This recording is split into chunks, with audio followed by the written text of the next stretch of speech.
Hi, my name is Susanna Sanchez, and my presentation is on maternal mortality statistics. So just to give you a little introduction about me, I'm originally from Belleville, Illinois, which is right outside of St. Louis, Missouri. I started at Concordia in August of 2018, and now I am a senior nursing student, and I will be graduating this December. I live in Saukville with my husband, Trevor, who's over here. We've been married for a little over a year now, and then our dog, Pablo. So why I chose maternal mortality.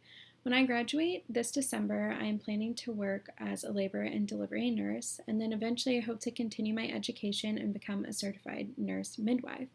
So eventually I hope to become a midwife who helps to lower the maternal mortality ratio. Overall, why maternal mortality is important to study in the United States, it has been increasing since it started being monitored. So it's important to find the reasons that maternal mortality is so high in the United States, so that women don't have to be scared for childbirth and people don't have to die.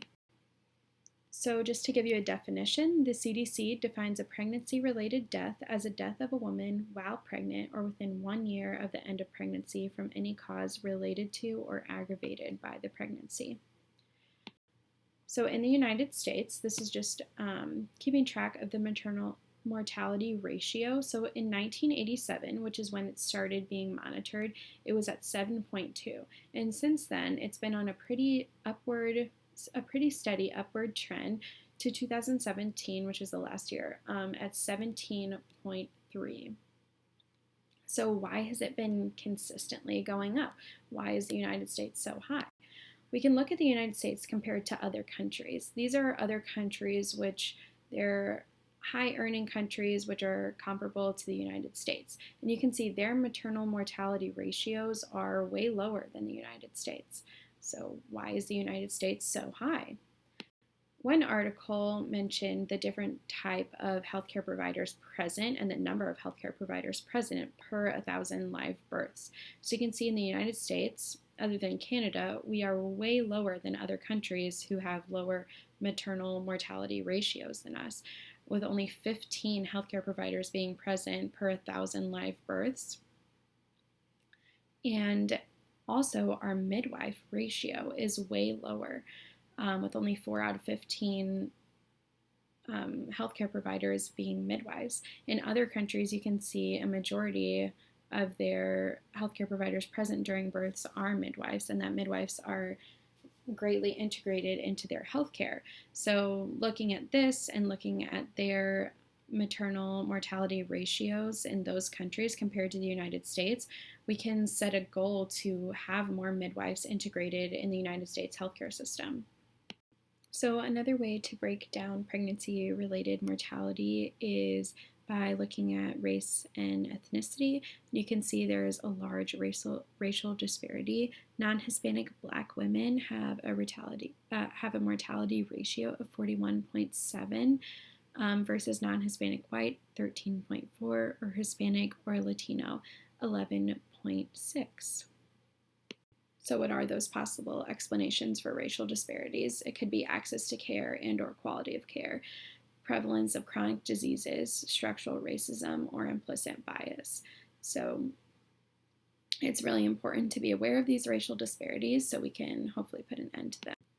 So another way to break down the mortality ratio is by the causes. So from 2014 to 2017, these are the causes of maternal mortality.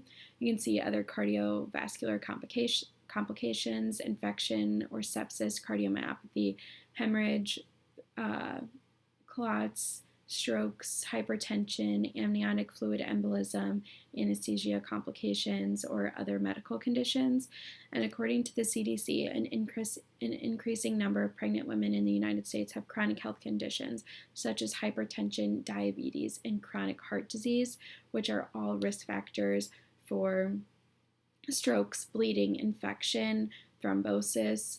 All of these diseases that women are having more frequently are risk factors for the causes of are risk factors or the disease themselves that is causing pregnancy-related deaths. hypertension, diabetes, and chronic heart disease all have a risk factor in common, which is obesity. So I looked at an article related to obesity in pregnancy, and according to the National Health and Nutrition Examination Survey in 2012, 58.5% of adult women are overweight, which means their BMI is 25 to 29, or obese, which is their BMI over 30. Maternal obesity is associated with gestational diabetes, chronic and gestational hypertension, preeclampsia, postpartum hemorrhage, infection, thrombotic events, and maternal mortality. So a goal for this would be to get women at a healthy weight before getting pregnant. So in conclusion, maternal mortality has been on a steady trend up. There are many factors and causes behind maternal mortality, including the quality of healthcare in the United States, racial disparities, and obesity. Statistics help us see the big picture so we can hopefully start a downward trend in maternal mortality. And those are my references. Thank you.